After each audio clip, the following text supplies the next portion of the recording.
Y'all remember the Usher song? We about to make love in this club, in this club. Well, today we about to tell lies in this club, in this club, in this club, in this club. Okay, because the lying and denying, the blame game is on in full effect on this show on Love and Marriage Detroit season 1, episode 2. And I'm gonna give this episode a 9 because I feel like I'm just pleasantly surprised and just following this journey of these couples as they navigate the ins and outs of friendship, pillow talk, who tells who what, who to trust, and the nuances of relationships and how each different couple defines their relationship with where they are at that moment. And what do you guys think? Who do you identify most with, if anybody? And do you feel like, I don't know, like I got a lot of thoughts about a lot of different things. And I will tell you guys the truth. Part of the reason why I did interviews with all of the cast of Love and Marriage Detroit, so I'm gonna put them out.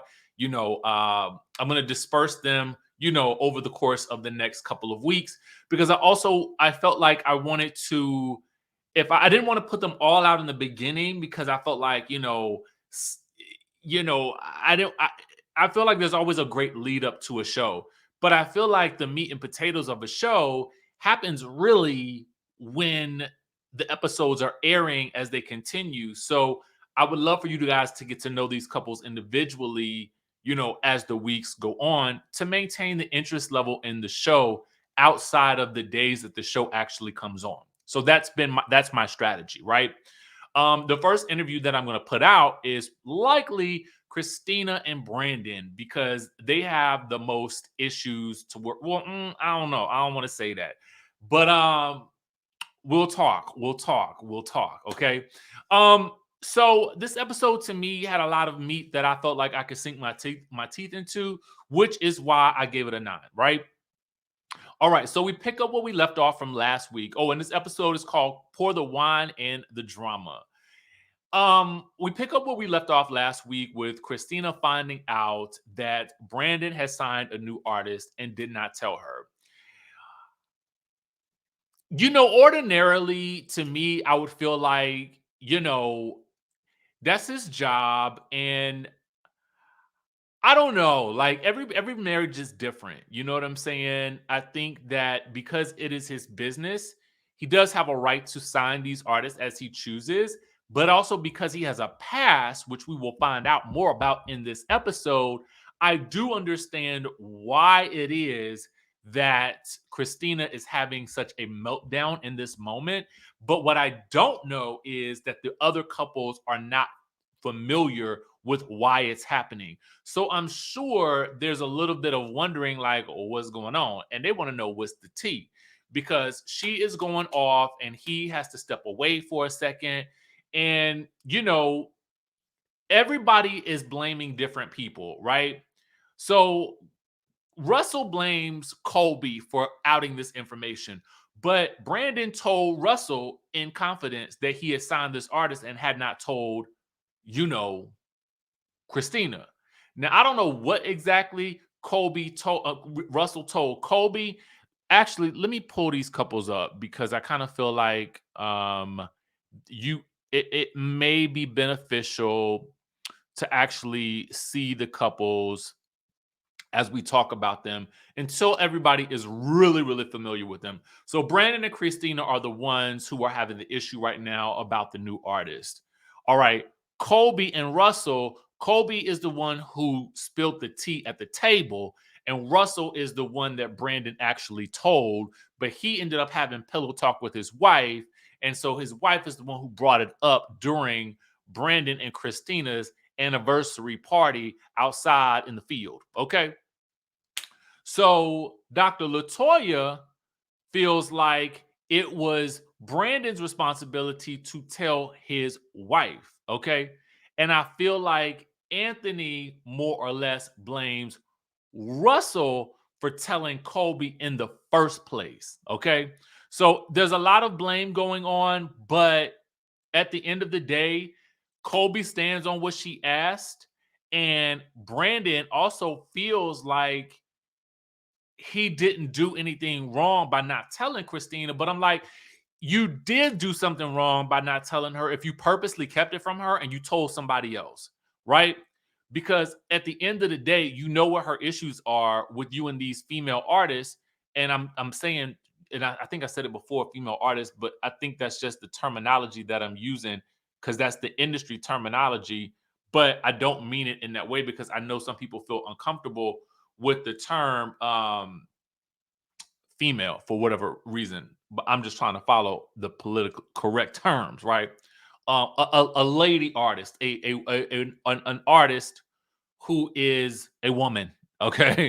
um, so ironically, Brandon takes her off to the side, has a little ponderosa with her in private as she is crying and stuff like that, and assures her that she is his person, but she is not quite over it just yet. All right.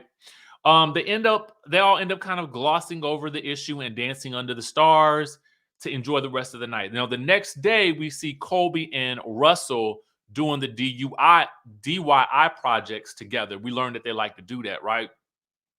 So they recap the dinner, and Russell blames Colby for spilling the tea and being in everybody in their relationship. But Colby feels like, yeah, I could have handled it differently, but she stands on what she believes in that Brandon should have told his wife what was going on. Moving on, we learn now. See, there's an issue going on amongst some of the men in this group. Russell, to me, is interesting because I felt like we had an issue where one husband didn't tell the wife something very important that was going on in his business. And I feel like similarly, we have Russell doing the same thing to Colby. And when she gets upset, he really downplays her feelings about it. I don't know. I get it because I don't like nobody. I felt like she was getting loud, but she was frustrated. But I don't like nobody getting loud with me. But I also felt like he was diminishing her feelings just a bit because he tells her that basically he wants to be an ordained minister, and she's like, "What? Okay." And it's a mission that the Lord has placed on his heart. The Lord told him. So he started divinity school or whatever 2 weeks ago. Did the Lord tell you to keep it from your wife? That's the question I got. Did the Lord say, don't tell Colby? Is that what he whispered in your ear? I don't think so. Especially when you had the wherewithal to go to her father and ask her father, who is also a preacher or minister, to be your mentor. So you purposely kept that from your wife. So you can't be like, the Lord told me. The Lord told me, but he told me to keep it from you. But he told me to keep it from you. The Lord spoke to me. The Lord spoke to me, but he ain't speaking to you. I mean, you can't do that. You know what I'm saying? You went above her, okay? Well, you went to her daddy and said, "Daddy, will you be my mentor?" Shh. The Lord told me not to tell Colby, though. I don't believe that. I'm not buying it for 1 second. And I don't like it. Felt manipulative to me how he was moving with her in that moment. And I felt like he used his body and his charms and stuff like that to kind of like pull her back in. But, you know, she's over him not communicating because she apparently is traumatized by the things that she went through being a preacher's kid. Now, I can't identify with that because I don't know what that life is like. But what also he has been thinking about, the Lord said, likely, or maybe not, Somebody said it. But anyway, for him, he wants to buy a gym. And so now he's inviting her into this conversation. And she's like, yet another thing that you got going on. And he's like, for him, as thus saith the Lord, he's the head of the household. And she needs to strap in and be his helpmate. It sounds like you want her to be her. You want to, maybe, do you want her to be your slave? Okay. It know what it does. It Are we confused? Do we confuse helpmate with slave? Okay, and I know that's a harsh term, but in my mind, it always be seeming like, a lot of these men will use that term to mean I'm gonna do what I want to do. You need to fall in line and then step beside me because I'm the man and I'm the head of the household. Now, let me say this. She says she don't mind being submissive. She just want to know what's going on. And I feel like, I always love it when people use the Bible words literally to justify some of their points, but they completely ignore the other parts of the Bible, so that because it doesn't suit them.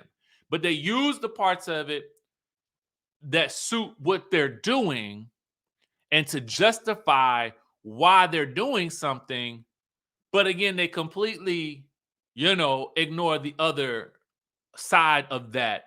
Because and he's supposed to protect her. And in protecting her, if she's requesting that you tell her what's going on, then are you then not doing what thus saith the Lord? I'm not a minister. Who am I? I am some guy on the internet. But what I see with my two eyes, to me, is manipulation of the word to suit your purposes. Russell? Meanwhile, Brandon and Kristina wake up in a brand new penthouse, a deluxe apartment in the sky. We're moving on up. Anyway, she's annoyed. So she needs to also go to the Lord in prayer. Now, I don't know if this is the same Lord and Jesus Christ that Russell is talking to, but she's definitely got to go to the Lord in prayer about the situation with Brandon. Brandon is still blaming Colby for bringing it up. Brandon, it almost feels like, is trying to isolate Kristina from Colby by suggesting that Colby was being the mean girl, okay? And saying, oh, didn't you see how she was looking when she was spilling that tea, okay?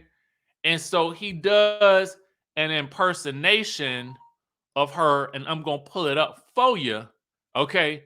This is Brandon impersonating Colby in that moment. As soon as it pull up, and I'm thinking to myself, well, it is somewhat accurate in the hairstyle, and almost. What y'all think? Did he do a good job? But I didn't feel like necessarily she was trying to be a mean girl as much as she might have been looking out for her girl. Okay. Now, you might have felt like she was mean to you because she put your business on Front Street. But in my opinion, Brandon, you need to be blaming Russell. And then he tries to say that Colby is swagger jacking Kristina because Kristina, I guess, is a little older and is a little bit more experienced in the influencer space. And that's what Colby is doing as well. And according to Kristina, Colby has told her she looks up to her. So Colby is not trying to read that much into it. But at this point in time, and Brandon does point out, well, you're doing a sip and shop, and now she's trying to do a sip and shop. Do you know that in this space, ain't nothing new under the sun? Ain't nothing new under the sun. there is not going to be an instance in the influencer space where something you do does not overlap something that someone else is doing, particularly if y'all are friends. I mean, a sip and shop is a great idea, but that doesn't mean that that Kobe can never do something that Kristina is doing. And furthermore, I feel like, again, Brandon is just angry at Kobe, and he's using that as a tactic to isolate Kristina from Kobe so that no more tea gets spilt when he decides to spill some more tea when he's hanging out with Russell and Bravo and the crew. Okay. Dr. Latoya heads home to Anthony. They have a wine event coming up because, she has the wine company. I guess they both have it. Anthony is not mad at Kobe about this situation. Anthony is mad at Russell, or thinks that uh, Brandon needs to blame Russell. Dr. Latoya blames Brandon for not telling his wife, and she want to know what the tea is. Well, what is the history with these artists? She kind of feels like they in the same situation with their Atlanta debacle or whatever, where during the panorama, Anthony went to Atlanta to go work for Marvel and Disney, I think. And I'm like, yes. And so I'm like, which movies? I should have asked him that in the interview. But anyway, he feels like that's they're not in the same situation because he had her buy-in to go to Atlanta, but the reality of him being there settled in, and she realized it was way too much on her to handle by herself. Okay. Anthony just says basically, don't tell Russell nothing anymore about any of their business, and they'll be fine.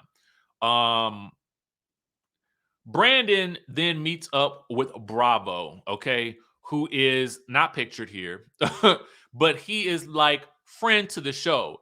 He reminds me of what was his name from Love and Marriage Huntsville, early seasons. I cannot remember that man's name. Anyway, he's friend to the show. But we learned that he is Detroit's most successful club promoter. And so Brandon is there, but he ain't told Kristina he's going there because Kristina believes that a man of God don't need to be in the club. Girl, I was about to say something very rude, but I'm not going to say it. Actually, I'm going to say it. And I'm sorry to all of you all for what I'm about to say. Maybe Kristina and Russell of the God-fearing and the minister might have made for a better couple because they are very much into what saith the Lord. However, I might have to take that. I take that back because Russell, though he followed the word of the Lord, does not have an issue being in the club. So I strike that from the record. Okay. Dear couples who are watching, as you watch me, I'm walking through this. I'm walking through it. I'm walking through my thoughts right now. So don't be offended. Take it all with a grain of salt. This is for entertainment purposes only. But I'm just thinking about it. Anyway, all the guys show up to the club. Brandon is trying to have his eyes from not wandering. So, he's trying not to look at the scantily clad women. Because he feels like Anthony will say something. And I'm like, why do you feel like Anthony would say something, but it's Russell that's telling your business? Anyway, we learned that Russell used to be a party boy, but it wasn't a lifestyle God wanted for him. But so now he is, about to be the ordained. And so Brandon claims that he can't move around the club scene like he needs to find these new artists. And I'm like, Brandon, do you only work with like the lady artists, or do you also work with the men's? Okay, I'm just curious because for me it seems like there's a lot of emphasis on the lady artists, and why would these lady artists be in the club? What are they doing? Are they performing in the club, what are they doing in the club? I understand that you might need to be in the club to network with the club promoter so you can get these performances in the club. But finding the artist in the club, is that how it works these days? I really don't know. I don't know. But based on what I understand, you should be having these artists come to you. Okay. So anyway, Russell apologizes for what happened, and Brandon says it felt like Mean Girls and how weird it was. And Bravo is like, oh, you got to get approval for who you manage or whatever. Meanwhile, Kristina calls and he didn't tell her he was coming to the club. So she immediately asked, are y'all watching some booty shaking or something like that? For which there is a lot of booty shaking going on. Meanwhile, Brandon's like, no, we in church. Now, did Kristina believe that for 1 second? Did she believe if I call the club, if I call you and you in the club, this is what I didn't understand. If I call you ring, ring, ring, and you in the club, y'all know I can hear the club music, right? Like, but to be fair, when you're filming, guess what? You usually film with no music playing because they have to get clearances for the music to be played on the television, which means extra money, which means nobody wants to spend their budget on those fees. So what do they do most times, for those of you guys who have never been in a filming situation, is they have to cut the music or significantly lower it so they don't hear. So for Brandon to say we in church, I know she ain't believe that, but that is likely why she would not have maybe known where they were. Okay, because typically you wouldn't be able to hear the bounce, bounce, bounce of give me one margarita, I'ma open my lip. You know what I'm saying? So anyway, Kristina says she's bored at home and she's ready for him to come home. Do y'all know something funny? I have never been bored. I have never in my life been bored. I have not ever been bored.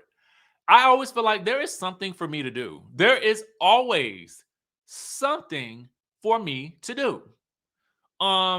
There is some creative project I would like to be working on. Um, there's the gym. There is, plans for the week. There are shows I need to catch up on. I am never bored. So I don't understand that logic.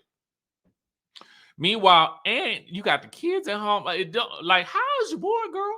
Anyway, so what does this mean for the fellas trip? Are they still gonna be able to go? And what about the artist showcase that's coming up? Because Bravo, Anthony, and Brandon are doing the showcase, and Anthony wants to know, the history. Like, what's going on with you and these artists that Kristina got such a big issue or whatever like that. So here's what happens. Here's the tea. Apparently, they was going through a rocky time in their marriage. Yes, there was. And so Brandon had got close to one of the artists. Yes, he did. And so he was, pouring a lot into her. And he was having to get screenshots about her life as they was getting to know each other. I don't, I've been in songwriting sessions before. Not a lot. I ain't gonna lie. Not a lot. But while I need to know maybe some detail, I've heard details expressed about the personal life. I mean, it ain't such that I need to see screenshots of what. What am I seeing screenshots of? Anyway, so he started venting to his artist, unprofessional, about how unhappy he was in his marriage. Find a friend. Your artist is not your friend. Your artist is essentially how you get paid. Don't poop where you eat. Then he ends up texting her all these texts dogging Kristina out. And so Kristina opens up his laptop one day and all them text messages start to pop up about him dogging her out to the artist. Oh, devastating. But He wants us to know there was no hanky-panky going on, nothing of the sort, no infidelity, just dogging out his wife to another woman who is his artist. So he had to let that artist go, and now they are in the therapy. Russell feels like Brandon should be more mad at him than Colby. And Russell's like, well, I mean, you bigger than me. The y'all know I almost cursed, and I don't even curse. But that's I'm like, Brandon, bro, don't be a punk. You need to be mad at your boy. You do. Even though he apologized, like he's the problem. Actually, you the problem. But he's your other problem. He got the loose lips. But Anthony does too. We'll find out that in a minute. All we know is that,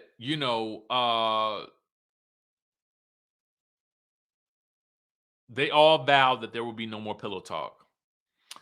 So Colby takes Kristina out shopping for an anniversary gift. Colby apologizes, but stands 10 toes down in what she said and what she meant about, Brandon telling her about, like, hey, girl, like, you deserve to know this bit of information. And Kristina feels like she's right. And she talks about how he's poured a lot into his artist. And sometimes it feels like he pours a lot more into his artist than he does into her. And they talk about how men don't communicate and how Russell didn't tell Colby, that he was going to divinity school. All right, so it's the night of the wine tasting, okay? Baby. Now, I don't know where Colby and Russell are, but in their place are Bravo, who is friend to the show, and then Chelsea, who is a friend of Kristina's. So they get to talking at the wine tasting about whether or not Russell would partake in wine, and maybe that's why he's not there, because, he is of the God. And so Anthony says, well, back in the day, Russell was wild. We was just talking about that at the club the other day. Kristina wasn't supposed to know that you was in the club. My bad, bro. And Kristina's like, now say what now? Club. Kristina, code word club. Okay. Don't say the word club around Kristina because she is not going to react well to that. Okay. There will be no love in this club. In this club, only lies. Okay. So anyway, she is not happy. And at this point in time, she's looking at Brandon like, you was in the club, and Dr. Latoya is like, please just say yes, because I mean, if you try to lie, I'm gonna have to tell the truth. So Bravo and Anthony are like, yeah, we was just checking out the club for the showcase, for the artist. Kristina just does not want her man in the club. So why did he lie? Anthony is like, well, why? Anthony's asking Kristina, why does he why can't he move around the way that he wants to move around without you being in the mix of it all? No, Anthony, I blame you for this. You need to be up out of their business, because the man told you why Kristina don't trust him in the club like that, because he get to getting around these artists allegedly, and she don't like it. Okay, and she's still worried about that, and they in the therapy now. And so Kristina in her confessional is like, why are you so invested in my marriage? But Chelsea, Kristina's friend, she want to know in real time. She's like, now listen, I'm thankful that y'all allowed me to come up into this building. I represent the church of, Greater Mount Calvary. And I'm here today as a visitor. And I just want to say thank you to Bishop, so-and-so, when they make you stand up in church and you've been there for the first time. First of all, when they do that, I sit. I don't stand up. I don't do that no more.